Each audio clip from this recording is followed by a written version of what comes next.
ఈరోజు మన మధ్య ఎవరైనా ఉన్నారా? నా ఇంట్లోనే నేను ప్రేమను పొందుకోలేకపోతున్నాను. అమ్మ అక్కను ఒకలా చూస్తే నన్ను ఒకలా చూస్తుంది. మా నాన్న అన్నను ఒకలా చూస్తాడు, నన్ను ఒకలా చూస్తాడు. మా ఇంటిలోనే నేను ప్రేమను నోచుకోలేకపోతున్నాను. చిన్న చూపు చూస్తున్నాను, తక్కువ చేసి మాట్లాడుతున్నాను.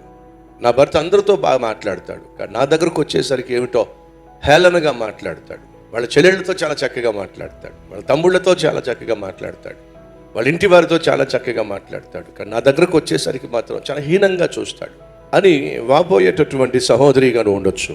లేదా భర్తగా నువ్వు కూడా, నా భార్య అందరితో చాలా మర్యాదగా మాట్లాడుతుంది, కానీ నా దగ్గరకు వచ్చేసరికి మాత్రం అస్సలు మర్యాద లేకుండా మాట్లాడుతుంది.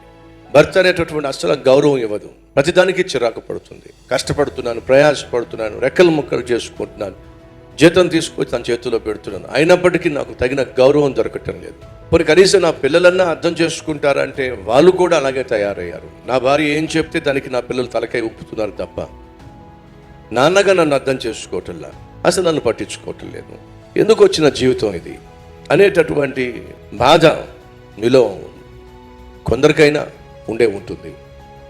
ఎవరు నిన్ను అర్థం చేసుకున్నా అర్థం చేసుకోకపోయినా, ఎవరు నిన్ను ఆదరించినా ఆదరించకపోయినా, ఎవరు నిన్ను అంగీకరించినా అంగీకరించకపోయినా, నిన్ను అర్థం చేసుకోగలిగిన దేవుడు ఉన్నాడు, ఆదరించగలిగిన దేవుడు ఉన్నాడు. ఆయన పేరు ప్రభు అయిన యేసుక్రీస్తు.